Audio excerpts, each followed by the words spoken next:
João capítulo 3, versículo 14. João 3, 14.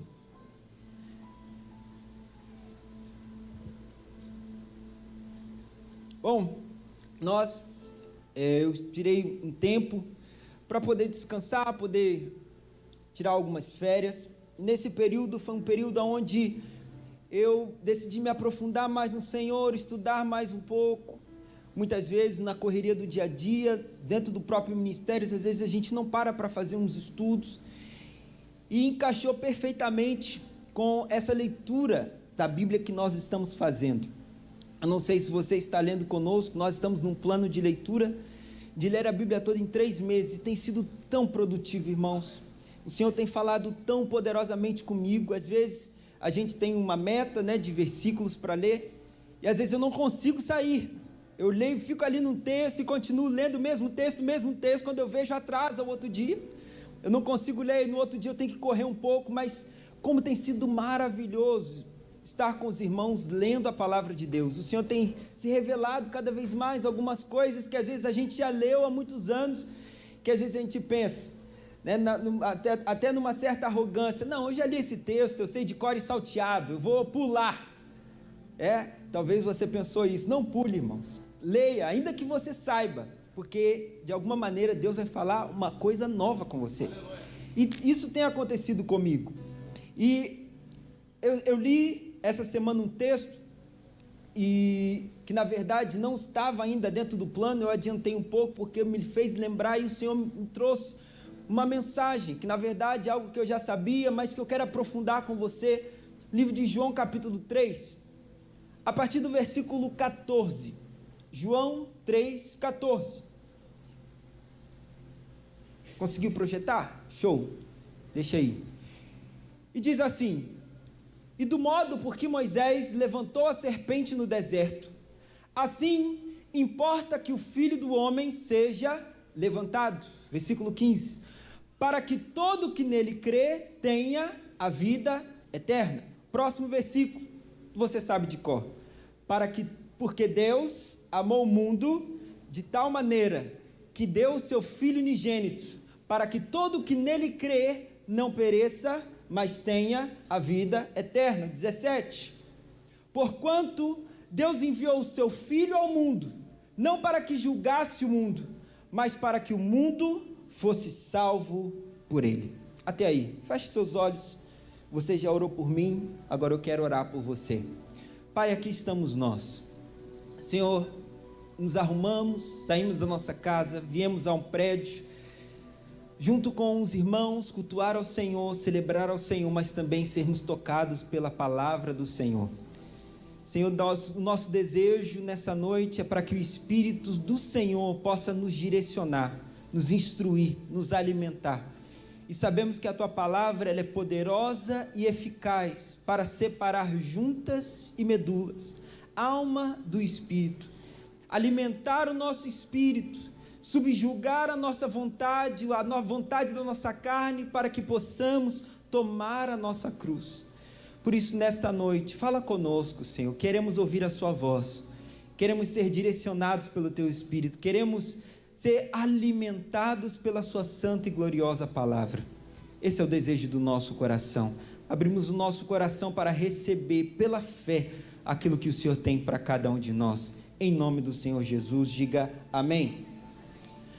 Bom, nesse texto nós temos um objetivo claro da parte de Deus ao enviar Jesus, e Ele, sendo Deus, vir como carne, viver uma vida como a nossa, para que Ele pudesse nos salvar e salvar toda a humanidade. Então Deus tem um objetivo claro. Quando a gente lê a palavra de Deus, a gente percebe claramente o objetivo de Deus em salvar, em regenerar, em transformar, em curar o homem por intermédio de Jesus Cristo e do seu poder. Isso é muito claro na palavra de Deus. Aqui nós lemos que há uma maneira de como que nós recebemos todos esses benefícios, se é assim que nós podemos dizer, da parte de Deus, daquilo que podemos receber do céu. E o próprio Jesus, na verdade João, ele vai dizer no versículo 1 que nós não podemos receber nada se do céu não nos for dado. Então tudo que de bom nós recebemos, nós temos não porque fazemos, temos porque recebemos da parte do Senhor. E recebemos porque temos fé. A palavra do Senhor diz: quem crê será salvo. Jesus ele falou, aquele que crê, ele vai ser salvo. E aqui nesse contexto, Jesus estava falando com Nicodemos.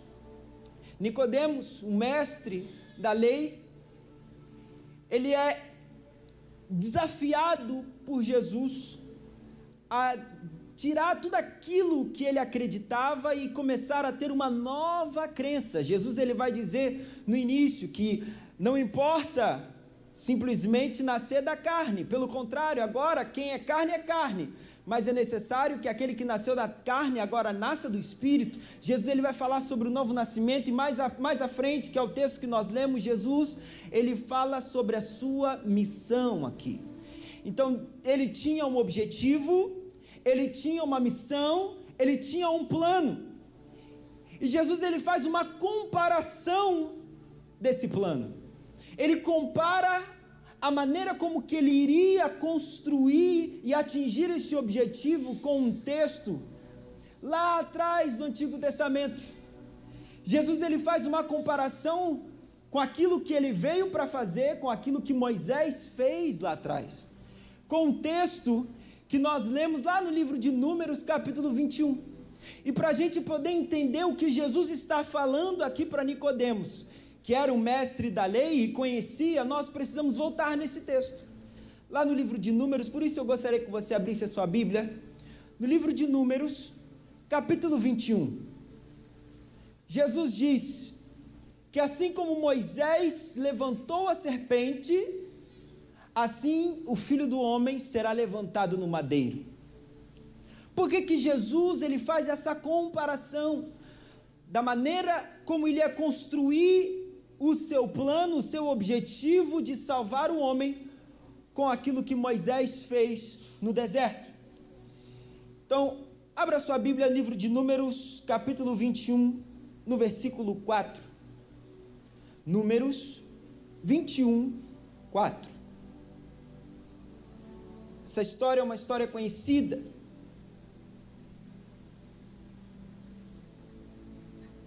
Números capítulo 21, versículo 4. E diz assim a palavra de Deus: então partiram do Monte Or, pelo caminho do Mar Vermelho, a rodear a terra de Edom. Porém o povo se tornou impaciente no caminho, diga impaciente. E o povo falou contra Deus e contra Moisés: por que nos fizeste subir do Egito, para que morramos neste deserto, onde não há pão nem água, e a nossa alma tem fastio desse pão vil? Então o Senhor mandou entre o povo serpentes abrasadoras, que mordiam o povo, e morreram muitos do povo de Israel. E veio o povo a Moisés e disse: havemos pecado, porque temos falado contra o Senhor e contra ti.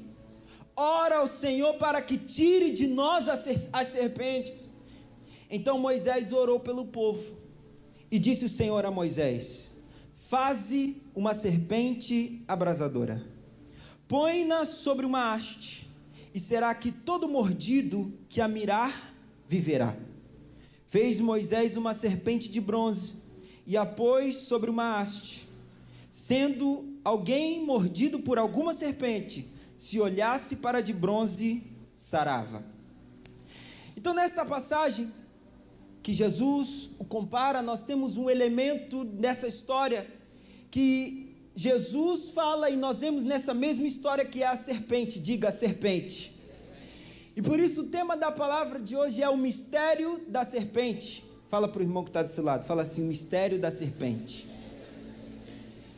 Eu sei que a serpente, quando falamos de uma cobra, logo a gente pensa em algo ruim.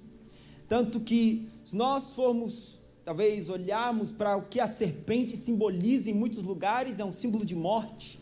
né? Um símbolo vil. Mas aqui na palavra de Deus nós temos a serpente nessa história como sendo um objeto principal. Você vai ver, nós lemos aqui o povo, que você já sabe, em mais um momento murmurando.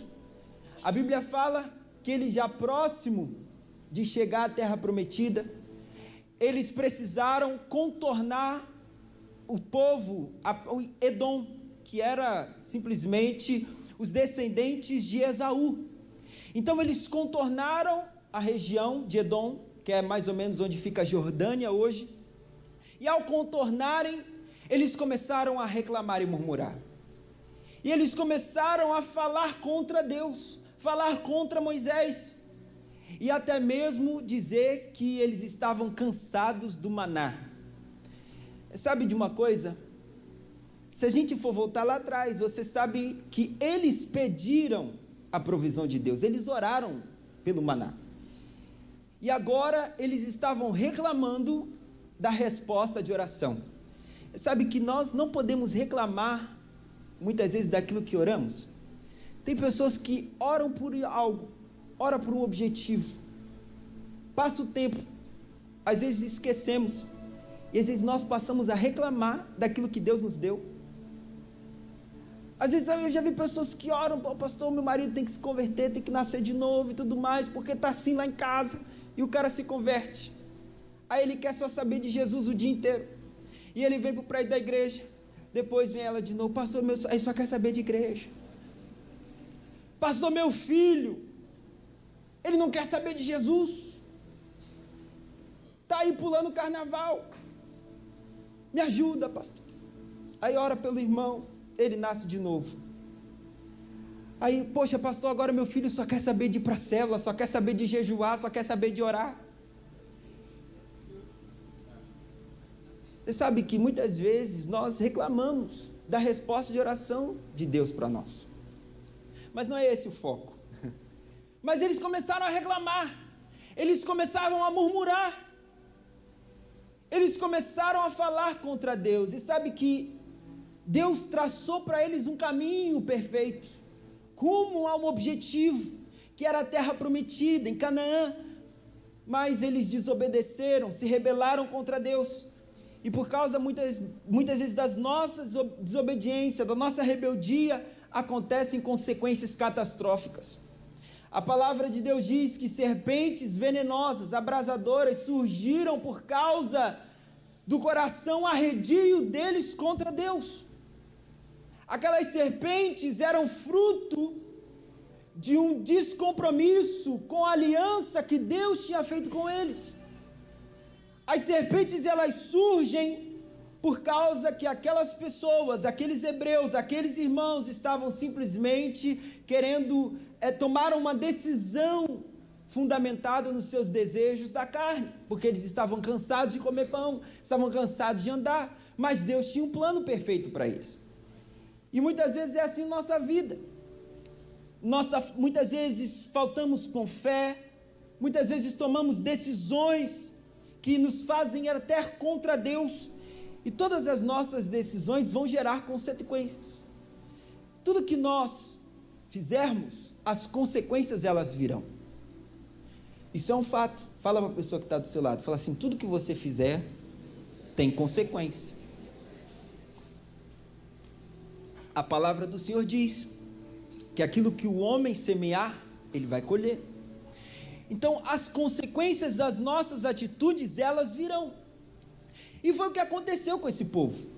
E se a gente for ampliar esse significado desse texto, você vai ver que o ser humano e a humanidade tomou uma decisão, uma atitude de caminhar pelo caminho do pecado.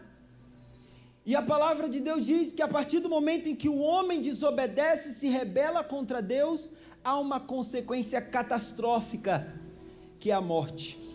A partir do momento em que o homem decide sair do caminho da árvore da vida e começa a andar pelo caminho do conhecimento do bem e do mal, ele então se rebela contra a vontade de Deus, ele então afronta aquilo que Deus tinha escolhido para ele, e todos nós recebemos como herança esta maldição, que é o veneno do pecado.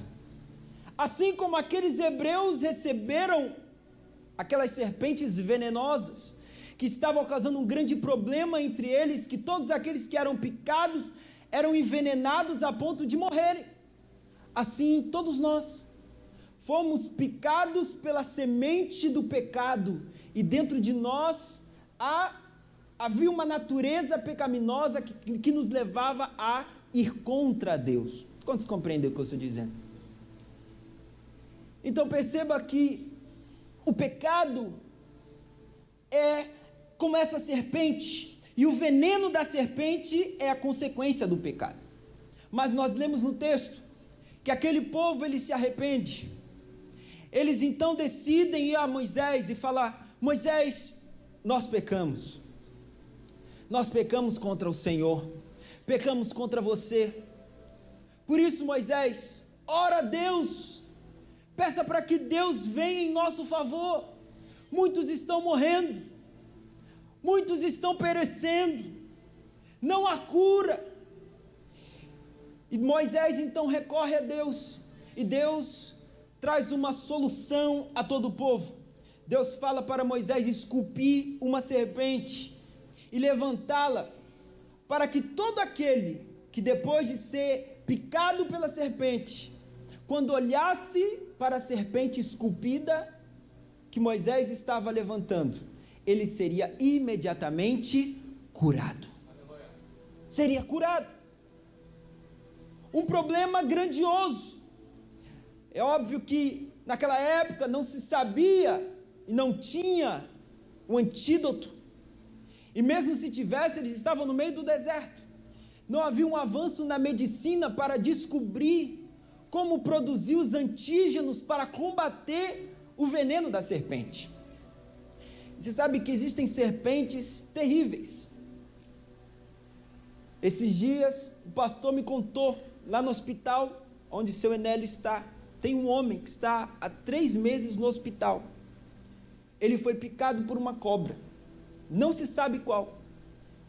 Ele está quase perdendo o braço dele. Oi? Uma jararaca, ele falou. Foi picado por uma cobra, um veneno, e esse veneno está destruindo ele por dentro. Então, o veneno da serpente é algo terrível. Mas você sabe o que é pior do que o veneno da serpente? É o veneno do pecado. Porque o veneno da serpente mata o corpo físico.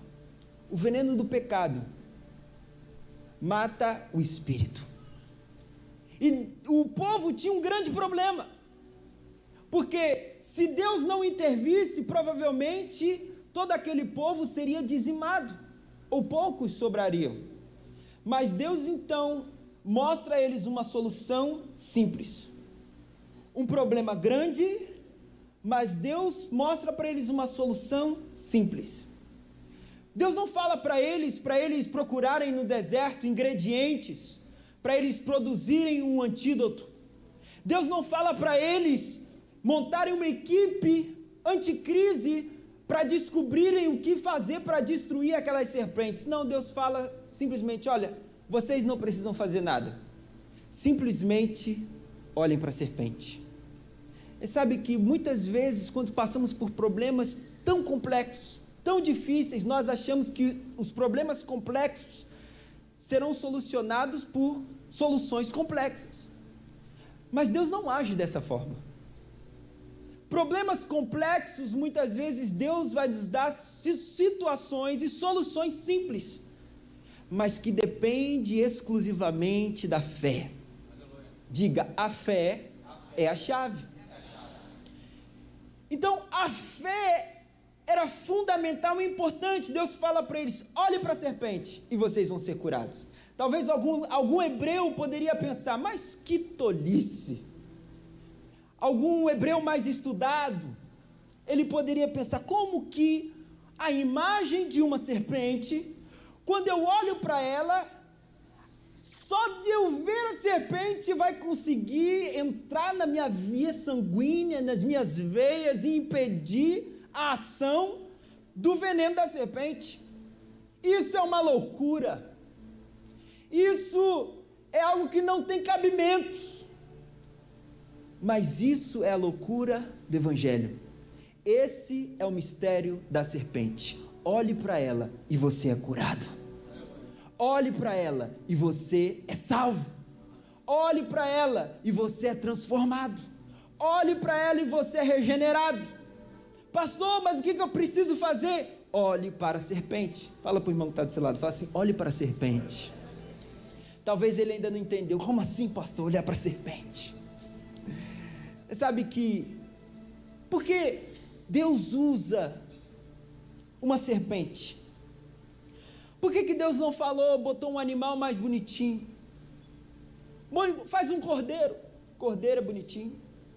Faz, sei lá, um cachorro.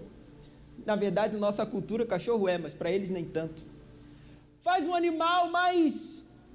Porque logo a serpente, afinal de contas, eles estavam sofrendo por causa da serpente. A serpente era o principal fator de crise para eles. A serpente era o que estava trazendo maldição para eles. Por que Deus então usa a própria serpente? Qual o significado da serpente? Por que uma serpente? Você sabe que para eles a serpente era o que estava causando dor. O motivo da dor e do sofrimento e da morte de muitos deles era a própria serpente. Então o que Deus fala? Faz o seguinte, faz uma serpente parecida, da mesma coisa, e estende para que todo aquele que veja a serpente, ao olhar para a serpente, o veneno perde o efeito. Deus apresenta para eles que a mesma serpente que causava a maldição, ela foi esculpida para trazer salvação e alívio. E Jesus, ele compara aquilo que ele veio para fazer com a ação dessa serpente. Nós vemos lá no livro de João, capítulo 3, versículo 14, que assim como Moisés estendeu a serpente, assim é o Senhor pendurado no madeiro. Quando Jesus ele foi para a cruz, ele foi morto na cruz, você sabe que a cruz, ela era uma maneira do Império Romano de matar e sentenciar criminosos, pecadores. Mas Jesus, sem ser pecador e sem ser criminoso, ele é colocado numa cruz. Ele não possuía a natureza do pecado, ele não tinha nenhum tipo de acusação sobre ele, a ponto de os próprios romanos lavarem as mãos e dizerem, olha, não encontramos nenhum tipo de acusação, vamos colocar sobre vocês. Eles mesmos não encontraram nada que o acusasse Jesus para pendurá-lo numa cruz. Mas a Bíblia fala que mesmo sem pecado, Jesus, ele se vestiu com o nosso pecado e morreu no nosso lugar. Livro de 2 Coríntios, capítulo 5, versículo 21. Abre lá. 2 Coríntios 5, 21.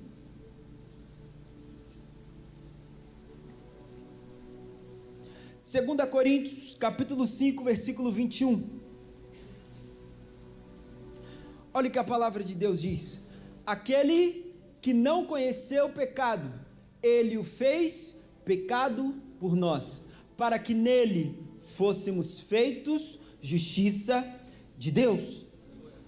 A maldição que assola a humanidade é o pecado. A maldição que estava atormentando aquele povo era o veneno da serpente. Mas quando falamos e trazemos a mensagem, aquele texto para nós hoje, aquilo que nos assola, que nos traz dor e morte é o pecado.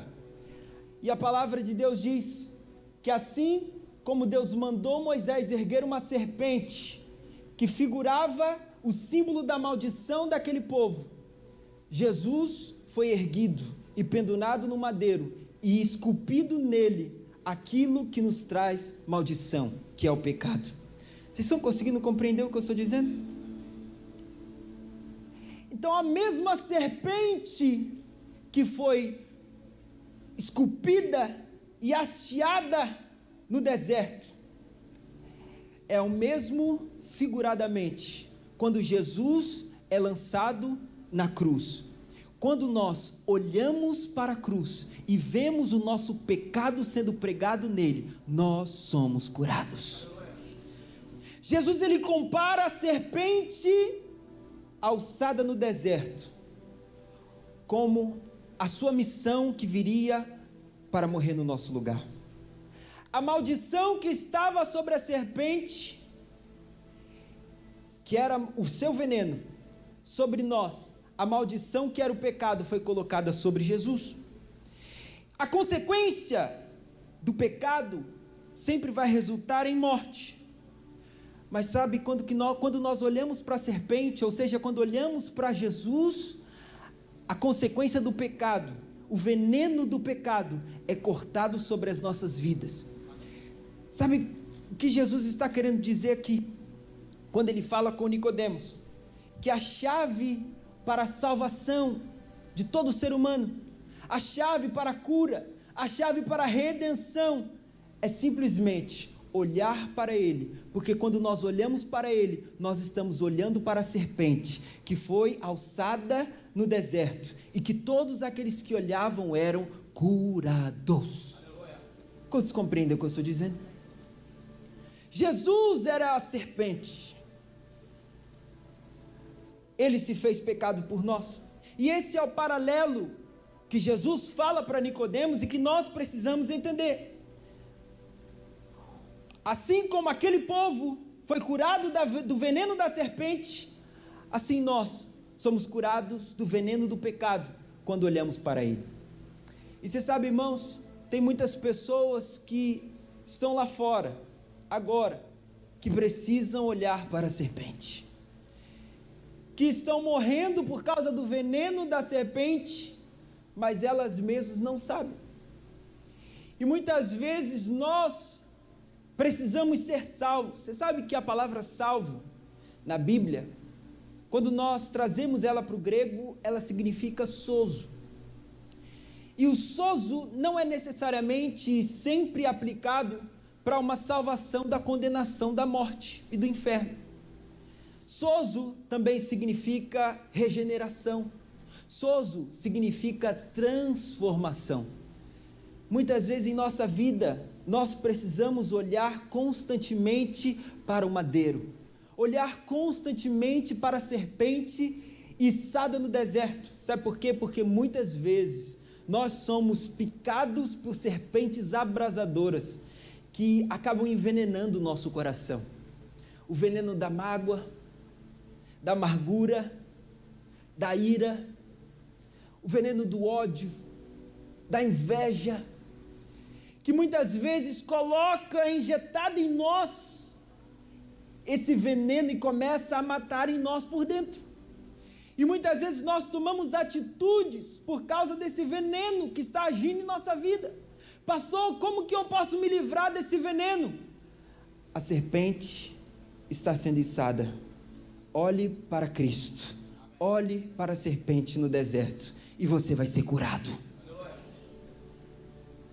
Aquele que olha para a serpente é curado. E aquela serpente que foi içada no deserto, ela tinha um material, uma natureza. A natureza da serpente, ela não era uma natureza qualquer. Aquela serpente, ela era uma serpente de bronze. Diga, serpente de bronze. Você sabe que na palavra de Deus, muitos elementos têm um significado tipológico. E o bronze, ele tem um significado para nós. O bronze na Bíblia aponta para o juízo, para o julgamento, a condenação.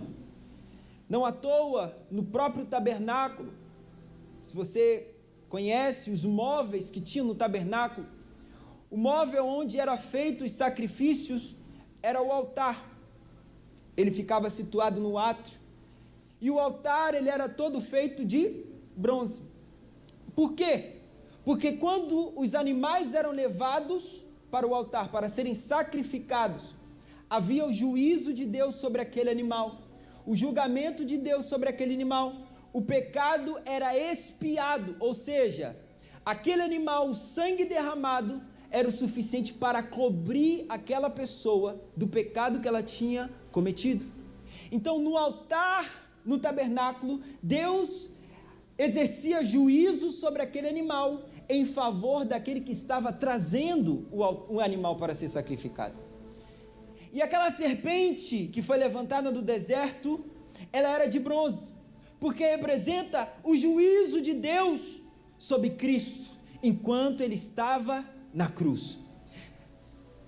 Eu uma vez vi uma camisa, acho que o pastor Genilson tem essa camisa, que está escrito: fui salvo pela graça, mas não foi de graça. Porque a verdade é que Deus precisava exercer um juízo, assim como Deus precisava exercer um juízo sobre aquelas pessoas. Deus precisava exercer um juízo sobre a humanidade, sobre nós, porque, como eu falei, todo pecado tem uma consequência, e a consequência do pecado sempre vai ser a morte. Mas a verdade é que a missão de Jesus não era julgar o mundo. Jesus, ele não veio com essa intenção. Ele mesmo diz, quer ver? Volta lá no livro de João, capítulo 3, no versículo 17. Jesus fala que a missão dele não era julgar o mundo, pelo contrário, a missão dele era vir para salvar o mundo. Olha o que diz: porquanto Deus enviou o seu Filho ao mundo, não para que julgasse o mundo, mas para que o mundo fosse salvo por ele. A missão de Jesus não era vir na terra e exercer juízo sobre as pessoas, e dizer o quanto elas estavam erradas, apesar de estarem erradas. A missão de Jesus era simplesmente pegar todo o juízo de Deus, colocar sobre si, morrer no nosso lugar, para que assim nós pudéssemos ser curados por causa daquilo que Jesus fez.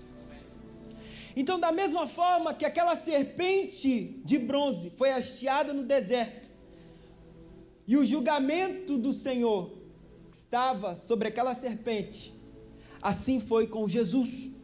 Quando Jesus foi pendurado no madeiro, todo o juízo que tinha que cair sobre nós, que tinha que cair sobre a humanidade, recaiu sobre ele. E a Bíblia fala que Jesus se fez maldição em nosso lugar. Quantos compreendem o que eu estou dizendo? Então a missão de Jesus era salvar o mundo por intermédio da troca, da substituição. É claro que isso não é uma novidade para você, mas você sabe que depois que nós passamos pela experiência da salvação e acreditamos que Jesus morreu no nosso lugar e agora somos salvos, essa é uma verdade que precisa perpetuar em nossa vida todos os dias. Sabe por quê? Porque, como eu falei, nós não precisamos olhar para o madeiro e ver Jesus no nosso lugar para sermos salvos da condenação e do pecado, do inferno somente, mas precisamos também para sermos salvos de nós mesmos, para sermos salvos das coisas que acontecem na nossa vida. Não à toa nós celebramos a ceia todos os meses, não à toa Jesus fala: olha, todas as vezes em que vocês se reunirem, celebrem a ceia em memória de mim. O que Jesus, em outras palavras, estava dizendo? Lembre-se da serpente de bronze, lembre-se de olhar para mim, lembre-se de olhar para a cruz e ver que há um antídoto para o veneno que muitas vezes pode ser injetado em você. Há um antídoto disponível, há uma salvação disponível, e a maior chave, se é o que nós podemos dizer, dentro do Evangelho, é justamente essa: olhar para Jesus, olhar para Ele. Moisés, ele vai dizer, livro de 2 Coríntios, Paulo, ele vai falar sobre Moisés, no livro de 2 Coríntios, capítulo 3, versículo 18, que quando Moisés recebia a glória de Deus, havia um véu sobre o rosto dele, e a glória de Deus não passava, não resplandecia para as outras pessoas, Mas Paulo vai dizer que aquele com o rosto desvendado, contemplando como por espelho, nos transformamos à imagem de seu Filho. Ou seja, quando olhamos para ele, somos transformados. Quanto mais nós olhamos para a serpente de bronze, mais o nosso coração se torna parecido com ele. Quanto mais nós olhamos para Jesus no madeiro, Paulo ele vai dizer que a experiência da cruz não é simplesmente nós cremos num dia e pronto e acabou, mas é para nós vivenciarmos isso todo dia e internalizarmos essa experiência, a ponto dele dizer no livro de Gálatas capítulo 3, que agora eu já estou crucificado junto com ele. O que ele está querendo dizer? Que a experiência da cruz de Deus para nós, é para nós, quando olharmos para ele, nós olharmos e nos vermos lá pendurado também. Porque enquanto Jesus estava pendurado no madeiro, enquanto a serpente de bronze estava sendo hasteada no deserto, eu fico imaginando os hebreus. A pessoa acabou de ser picada, a perna dela está formigando, o batimento cardíaco começa a acelerar, uma dor terrível. E a partir do momento em que ele olha para a serpente, talvez ele deve se lembrar da serpente que o picou. Quando ele olha para a serpente de bronze, aquele veneno, o formigamento da perna começa a passar, a dor começa a cessar, os batimentos cardíacos começam a desacelerar. Quando ele percebe, acabou o veneno da serpente. Assim é conosco. Talvez quando nós erramos, quando nós pecamos, logo vem aquela condenação, a acusação. O diabo fala no nosso ouvido: tu não era crente? Começa a vir um formigamento na perna. Por que eu fiz isso? O coração começa a acelerar. Será que eu sou filho mesmo? Será que esse negócio de ser cristão é para mim? Mas quando você olha para a serpente de bronze, quando você olha para a cruz, para Cristo pendurado no madeiro, você lembra que a maldição daquela serpente que te picou, você olha para lá e você vê a serpente também, a serpente de bronze, o juízo estava sobre ele, por isso nós recebemos todo o antídoto da serpente. Talvez é uma serpente que está lá no nosso trabalho. Pastor, tem uma serpente lá. Que às vezes tem serpentes, nós estamos rodeados de serpentes. Fala sério. Tem serpentes na nossa volta, na nossa rua. Pastor, tem uma serpente, uma víbora, uma cascavel.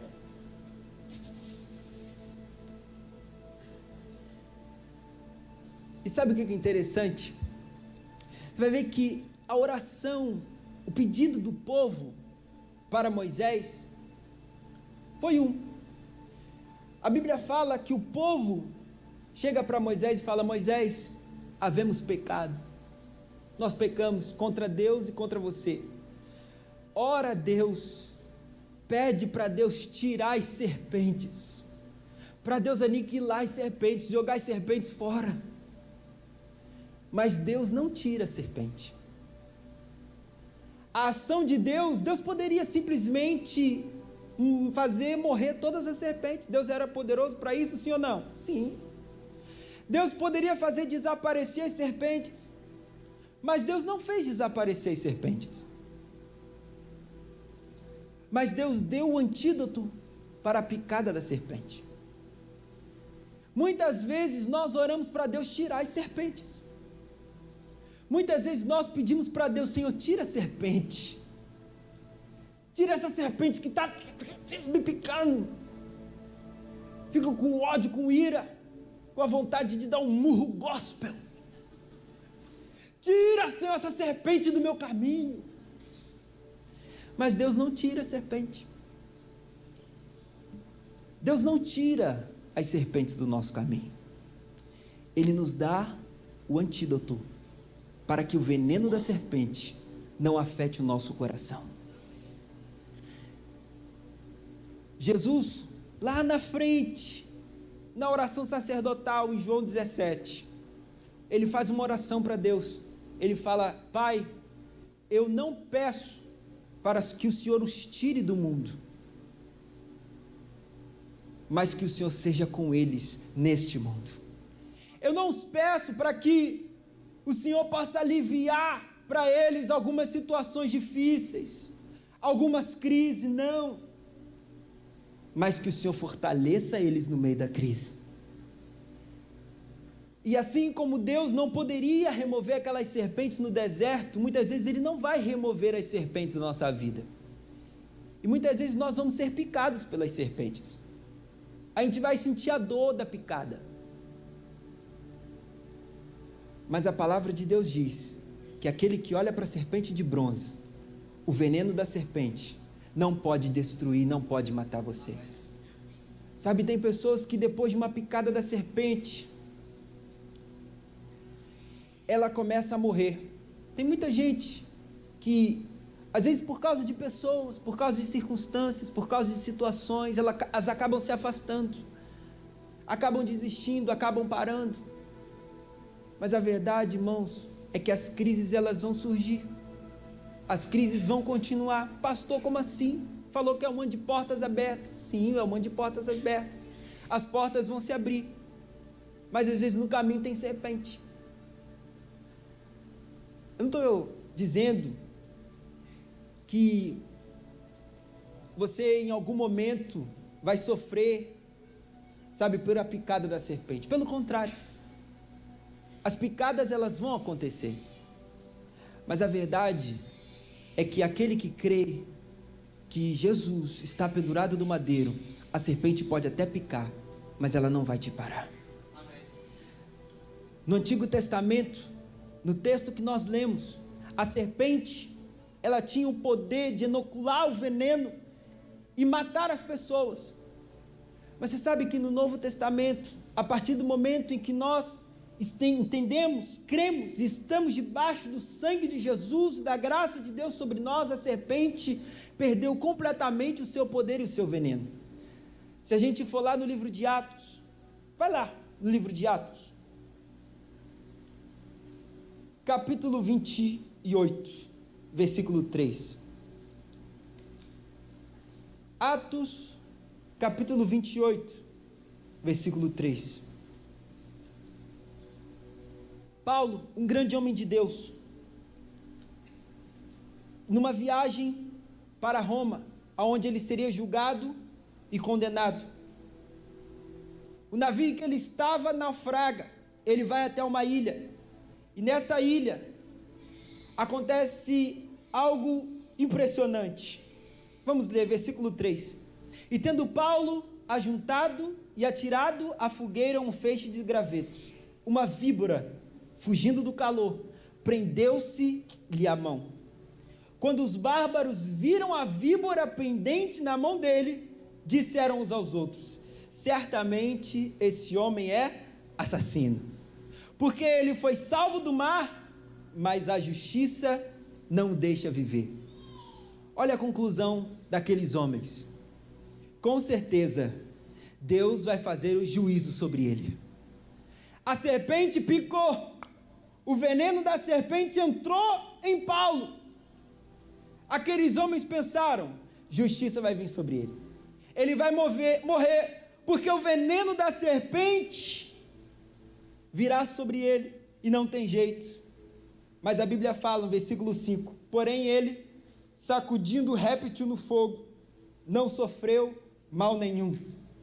Mas eles esperavam que ele viesse a inchar ou a cair morto de repente. Mas depois de muito esperar, vendo que nenhum mal lhe sucedia, mudando o seu parecer, diziam ele ser um Deus. Eu fico imaginando a história. Do nada vem uma víbora e pica a mão de Paulo. Ele só balança assim, ó, igual um mosquito.